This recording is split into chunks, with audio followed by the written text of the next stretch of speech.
In the late 1970s, owning a Sansui amplifier meant you were absolute audio royalty. But today, that legendary name is slapped onto cheap plastic TVs and discount Bluetooth speakers in local supermarkets. How did the undisputed king of Japanese hi-fi, a brand that built machines like tanks, fall so incredibly hard? Today, we uncover the dark truth and the disgraceful end of Sansui.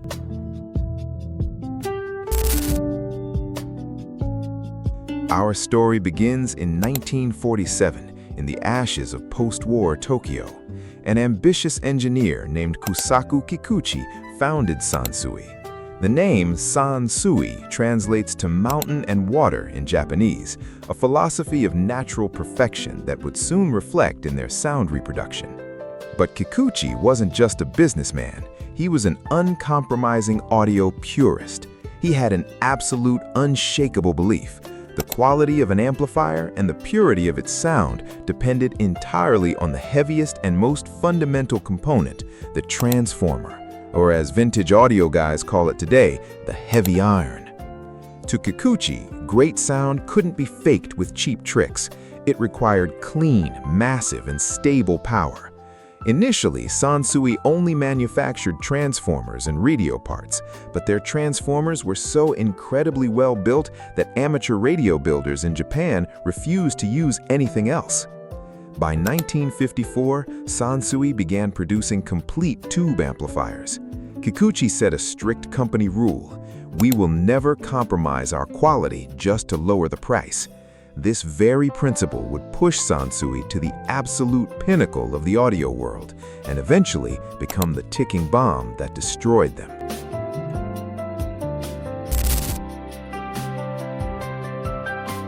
Jump to the 1970s. This was the golden age of vintage audio, and Sansui was playing God. While other manufacturers were busy cutting production costs, Sansui went in the exact opposite direction. They built receivers and amplifiers that were bigger, heavier, and insanely over-engineered.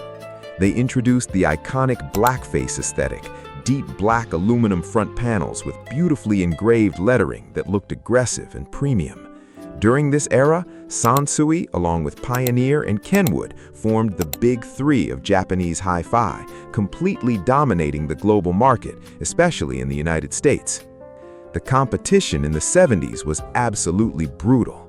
Pioneer was the biggest rival. They ruled the global market with their iconic SX series receivers, famous for their silver faces and glowing blue dials. If Sansui was a serious classical musician, Pioneer was the flashy rock star.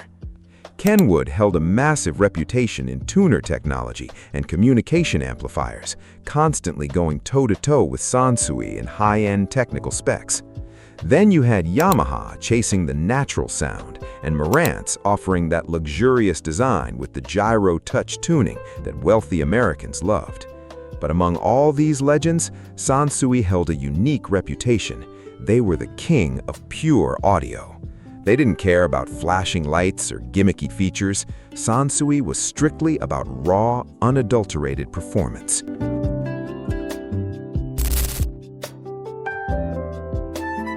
For American audiophiles in the 70s and 80s, having a Sansui rig in your basement or living room was the ultimate flex.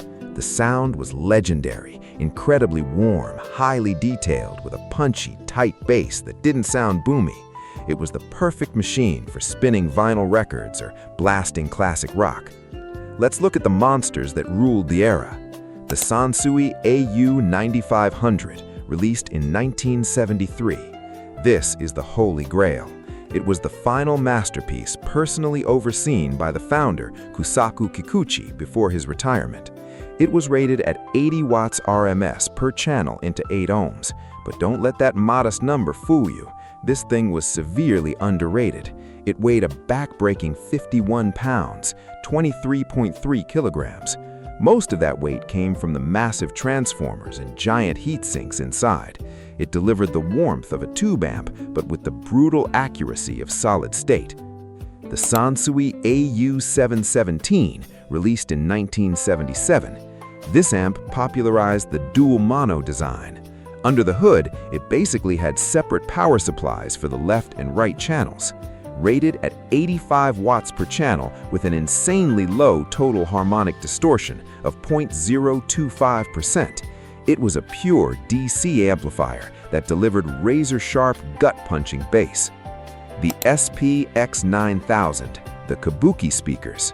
When it came to getting loud, Sansui gave us the Kabuki speakers, a term for Japanese speakers that stuffed as many drivers as physically possible into a single wooden box.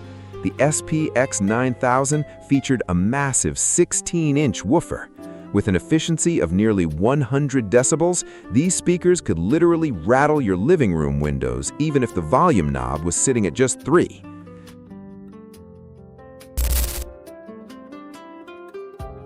So, what went wrong? How does a brand this dominant just disappear? The answer comes down to one word: change. As we entered the late 1980s and early 1990s, the consumer market shifted dramatically. The average buyer no longer wanted to buy a 40-pound stereo amplifier that only played 2 channels. Consumers were hypnotized by the new 5.1 surround sound home theater systems.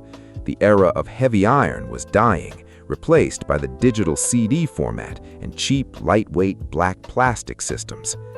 Rivals like Pioneer, Kenwood, and Sony adapted incredibly fast. They compromised on the heavy analog build quality and poured all their money into digital technology, video, and AV receivers. But Sansui? They were trapped in the ghost of Kusaku Kikuchi's idealism. They stubbornly refused to abandon pure high-end 2-channel stereo equipment. They realized way too late that the pure audiophile market was shrinking into a very small niche. When they finally panicked and tried to enter the mass market by making cheaper plastic equipment, the build quality tanked. In just a few short years, they completely destroyed the god-tier reputation they spent decades building.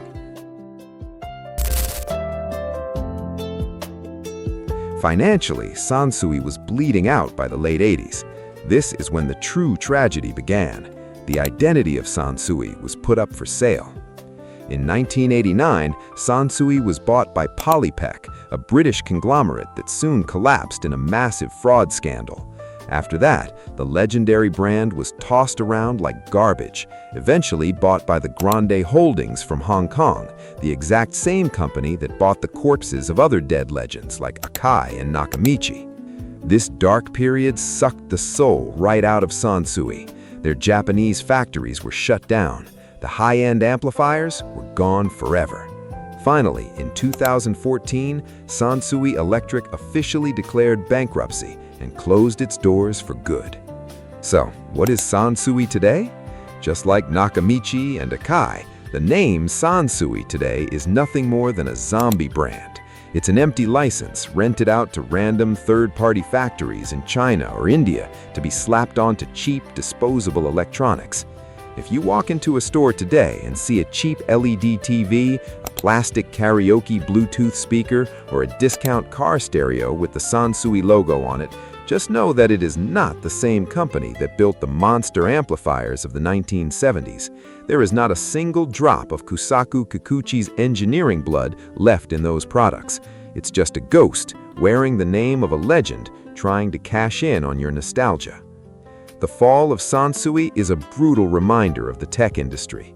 Sky-high idealism and legendary build quality cannot save you if you refuse to adapt to what the market wants.